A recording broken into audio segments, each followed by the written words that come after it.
Hi. Just excuse me one moment. I'm just trying to adjust that light. Oh, the cat. Say hello. Say hello. Get down then. Look at her now. Okay, so I'm just popping on to say a couple of things really about if you have a child that is anxious, because I'm getting asked more and more about this, and I do work with children, I work with teens. If I've noticed someone's there watching, can you just give me a thumbs up or a like if the volume's okay, because I'm using a little mic that I've not used before, so I'm not 100% sure anyone will be able to hear me. So just give me a little wave, a like or something to let me know you can hear me okay. And I'm just going to mention a few little things about what you can do to help if your child is anxious. Because anxiety in children works exactly the same way as anxiety in adults. It's the same thing. It's still all created through thinking, and the feelings that they have, oh, brilliant, Danielle, thank you for that. The feelings that they have of anxiety are, in the same way that they are for us as adults, created through their thinking. So the three principles still apply in exactly the same way. There's a few little things I just want to mention. One is that if you are anxious yourself, it does not mean that you are going to make your child anxious. That is just not true. Okay. Number two, the best thing you can do for your child, in all honesty, if they are anxious, first and foremost, is for you to fully understand the three principles. Because what I found is the more that I understood them, the more that they just naturally trickled out into the rest of the family and my daughter and things like that. So I noticed that she deals with stress differently now that I also understand the three principles, because I am living my life by them. So you know, she picks up on some of that. So the best thing is for you to understand, because the other thing is when your children are anxious, it's really scary, it isn't nice, and as a parent, the last thing we want, hi Emily, the last thing we want is for our children to feel anything other than great, happy and okay, and we do everything that we can in order to try and achieve that. But they're human beings just as we are. Their moods will fluctuate just in the same way that ours do. They will be holding on to thoughts in the same way that we do as adults. So exactly the same things apply. So in a way, I suppose what I'm saying to you is don't go in a panic if your child is anxious. Don't be worrying that there is something hugely wrong with them and that this is them written off now for the rest of their lives and they're always going to struggle and all of that kind of thing. That is just not the case. So try not to get too overwhelmed yourself with it. And that's why it's really useful for you to learn about the three principles, because that will help you stay calm and realize that they're going to be okay. And that again will trickle and that will help you all. So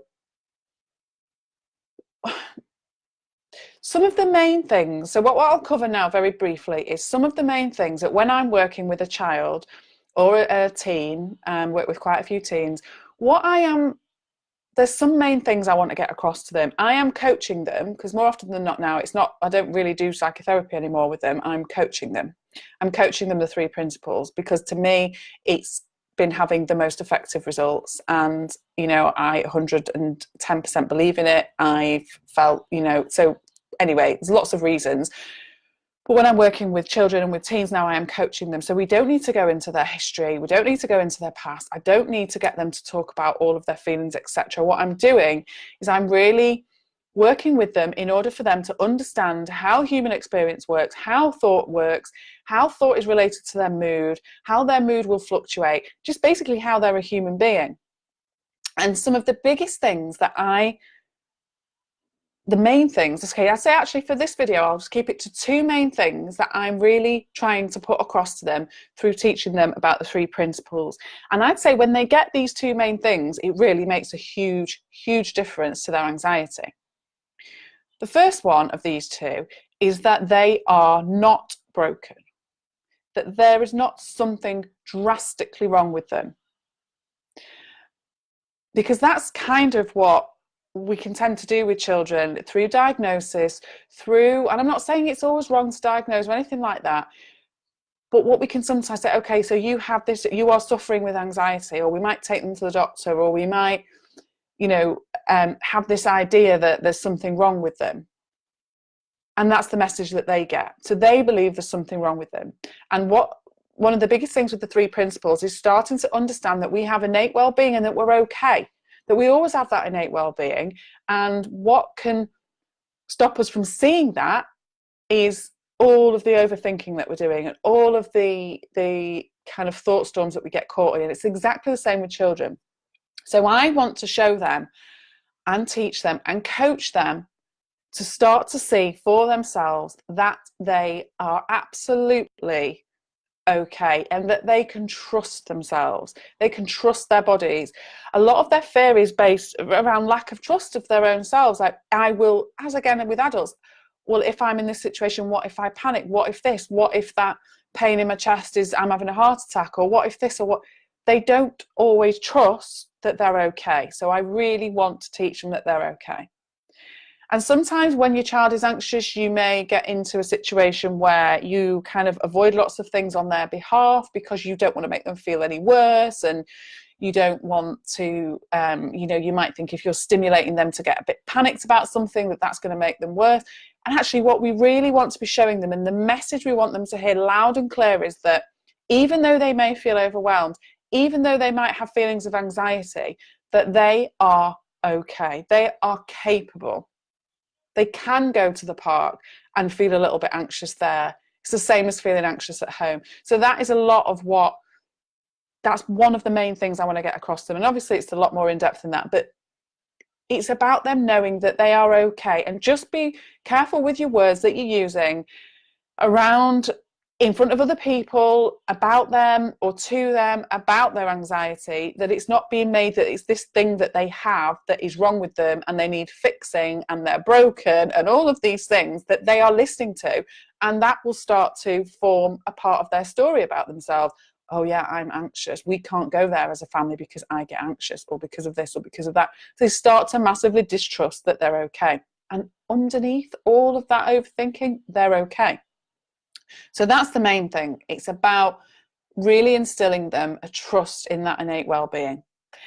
And the second main thing for now, I would say, is getting them to understand that absolutely everything they experience in their life, every day, every minute, every hour of every day, they're experiencing through their thinking. A lot of children a lot of adults don't realize that. And a lot of children don't realize that. They think feelings are just something that comes and happens to them. They don't realize the connection of thought with that. They don't realize that they're creating those feelings through their thinking. So that would be the second most important thing, I would say, for them to start to understand. Because once they start to understand that, they then realize, oh, hang on a minute. Actually, if I wasn't thinking so much about this, if I wasn't worrying so much about this, maybe I wouldn't be feeling the way that I'm feeling. And they'll start to connect the dots. So they're the two main things. We want to get across to them their innate well-being. We need them to know that they are not broken, that they are capable and able, even when they're overwhelmed. And secondly, we want them to understand that they are experiencing everything in their day-to-day life through their thinking, and that all of those feelings that they get come from their thinking and come through their thinking. So I just wanted to kind of put that out there. And again, I suppose there's 3 things, because I would also say, honestly, the best thing you can do is learn about the 3 principles yourself, because once you start to understand them, it will trickle through to your children as well. And you'll be able to explain it a little bit more to them. So, I learned about it myself, and now I can explain it quite nicely to my daughter in certain situations and highlight things to her when it's very obvious that her thoughts are creating her feelings, and I can point that out to her, and then she starts to go, oh, right, okay, yeah, that makes sense. So, they're the main things just to kind of to think about and that's what I'm doing when I'm working with children. I am coaching them around those things, around understanding how their mood affects and getting them to be okay with being a human being, to get them to be okay with the fact that they're going to have days where they just feel flat and they just can't be bothered and they don't quite know what's wrong with them. Hormones kick in, whatever, I don't know. And you know what? They're okay regardless. Because what we can tend to do as parents, and I am absolutely 1,000,000% guilty of this, by the way, when we see our children less than 100% happy, we don't like it. It's uncomfortable. It's almost like we're feeling it and we want to fix it and we want them to be okay, rather than kind of getting to the point where we're kind of, the message we're showing to them is it's all right to wake up in a foul mood and not know why. Like, it's all right, because it's not going to stay there the whole time. And and it's about them not having to try and pretend to be something that they're not, that they're okay with all their vulnerabilities, with all their anxieties, everything. They're okay with all of it.